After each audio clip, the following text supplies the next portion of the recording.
যেখান থেকে আমার ভিডিওটি দেখছেন সবাইকে জানাই আমার সালাম। আসসালামু আলাইকুম। আবার সকাল থেকে নতুন একটি ব্লগ শুরু করলাম। বাহিরে মৃদু বাতাস বইছে, গাছের জবাগুলো এত সুন্দরভাবে নড়ছে, খুব সুন্দর দৃশ্য। মাঝামাঝি ঘরগুলো একটু গুছিয়ে নিলাম, নেওয়ার পরে এই তো যাচ্ছি সকালে থালা বাসন ধুতে। থালা বাসন ধুয়ে নিব। থালা বাসন ধুয়ে নেওয়ার পরে রান্নার কাজও তো শুরু করতে হবে। আমি প্রথম কাজ করছি। পেজ খুলেছি প্রায় 1 বছর আগে, কিন্তু আমি বুঝতে পারতাম না যে কিভাবে আমি কাজটা শুরু করব কিংবা লং ভিডিও কিভাবে তৈরি করতে হয়।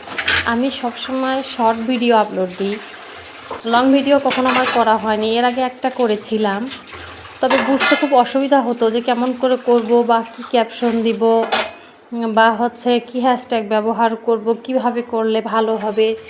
আসলে আমার সাহায্য করার মতো সেই রকম তো কেউ নেই। ইউটিউব দেখে দেখে যা শিখেছি এতটাই। আমি জানি না আমার ভিডিও আপনাদের কেমন লাগবে। যদি ভালো লেগে থাকে অবশ্যই আমার চ্যানেলটি সাবস্ক্রাইব করবেন, করে আমার পাশে থাকবেন। আপনাদের অনুপ্রেরণা অবশ্যই আমাকে কাজের আরও আগ্রহ করে তুলবে। এই তো থালা বাসন ধুয়ে নেওয়া প্রায় শেষের মধ্যে আমার।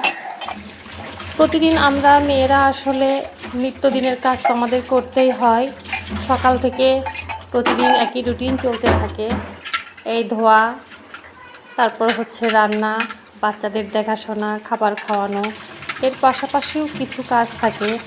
আমরা মেয়েরা তো সবসময় ঘরে বসেই থাকি, তাই মনে করলাম যে ঘরে বসে থেকে যদি কিছু একটা করা যায়। তবে আমি আগ্রহটা পেয়েছি অনেক আপুদের ব্লগ থেকে, বিশেষ করে বাংলাদেশি ব্লগার মম হীরা আপুর দেখে আমি খুব ভালোভাবে জিনিসটা বুঝতে পারি। আমার খুবই ভালো লাগে, তার ব্লগগুলো খুবই ভালো ছিল। তার দেখে অনেক আপুরাই অনুপ্রাণিত হয়েছেন। এখন প্রতিনিয়ত অনেক আপুরাই এগুলো ব্লগ ভিডিও বানাচ্ছে, তাদের ভিডিও খুবই ভালো হয়। আমি জানি না আমার ভিডিওটা কেমন হচ্ছে, তবে আমি চেষ্টা করছি আমার মতো করে। আমি খুব সাদামাটা একটা মানুষ। আমার সংসারে যা কিছু আছে, যতটুকু প্রয়োজন আমি সেভাবেই চলার চেষ্টা করি। সকালের জন্য রুটি বানিয়ে নিলাম। রুটির সাথে গতকালকে আলু ঘাটি করেছিলাম ডিম দিয়ে, সেটা ছিল। বাবুরা আলু ঘাটি দিয়ে খুব পছন্দ করে রুটি খেতে, তাই মনে করলাম রুটি করে নিয়ে বাবুদেরকে একটু খাইয়ে নিই। এর পাশাপাশি আপনাদের কিছু কথা বলি। আমরা নারীরা কোথাও কি যেন একটা দ্বিধাদ্বন্দ্বে ভুগি। বেশ কয়েকদিন থেকে একটা ভিডিও বারবার দেখছি, পাকিস্তানের একটা ঘটনা। আসলে সত্যি কথা বলতে, শিশুদের ওপর যে নির্যাতন, মেয়েদের ওপর যে নির্যাতন, এটা আসলে বলার মতো না। আমরা যে কোথায় থাকছি, কি করব, কি করতে পারি, এটাই আমরা বুঝতে পারি না। আসলে আল্লাহর কাছে তিনি পরম করুণাময়, অতি দয়ালু, তার কাছে আমরা বিচার দেব। তিনি যেটা করেন বান্দার সেটাই মঙ্গল। অবশ্যই তিনি মহান, তিনি আমাদের মালিক। এই তো বাবুর চুলে তেল দেওয়ার জন্য আমি তেল বানিয়ে নিব। তেল বানানোর জন্য আমি ব্যবহার করেছি কালো কেশি, আমলকি, পেঁয়াজ আমাদের ত্বকের জন্য খুবই ভালো, কারণ মাথার চুল পড়ে যায় যাদের অতি তাড়াতাড়ি, তাদের শরীরের জন্য খুবই ভালো। এই তো কাপড়গুলো গুছিয়ে নিলাম। বাহিরে প্রচণ্ড রোদ উঠেছে, কাপড়ও শুকিয়ে গেছে তাড়াতাড়ি। মনে করলাম কাপড়গুলো গুছিয়ে নিই। আসলে মেয়েদের সারাদিন সংসারে টুকিটাকি কাজ লেগেই থাকে। এর মধ্যে নামাজ আছে, খাওয়া আছে, বাচ্চাদের দেখাশোনা, সব কিছু আছে। দেখুন তেলটা আমি খুব সুন্দরভাবে জ্বালতে নিচ্ছি। এটা আমার বাবুদের চুলে লাগাবো, বাবুদের চুল মজবুত হবে, চুল পড়ে গেলে সেটা বন্ধ হবে। এগুলো অনেক উপকরণ দিয়ে তেল তৈরি করা হয়, ওই জন্য বানিয়ে নিলাম।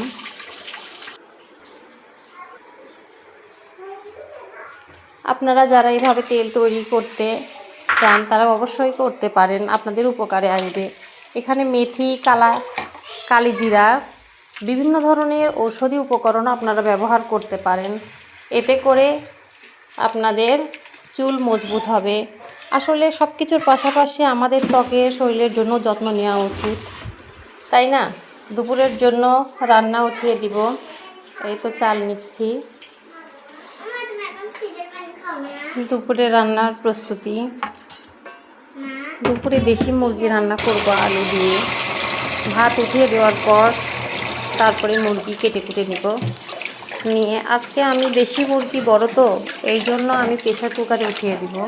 দিয়ে 3টা সিটি দিয়ে নেওয়ার পর তারপর আবার পুনরায় বাগার দিয়ে নেব। তাহলে আলাদা একটা মজা লাগে তরকারি খেতে। অবশ্যই আপনারা এইভাবে রান্না করে দেখতে পারেন। আবারও বলছি, যদি আমার ভিডিওটি আপনাদের কাছে মনে একটু হলেও জায়গা করে নিতে পারে, অবশ্যই আমার ভিডিওটি দেখবেন এবং আমার সাথে থাকবেন। আপনাদের ভালোবাসা, আপনাদের সাপোর্ট আমার খুবই প্রয়োজন। যদি আমাকে সাহায্য করেন আপনারা, অবশ্যই আমি এগিয়ে যেতে পারবো। আমার বিশ্বাস আসলে প্রতিটা মেয়েদেরই কিছু না কিছু করা উচিত, বিশেষ করে যদি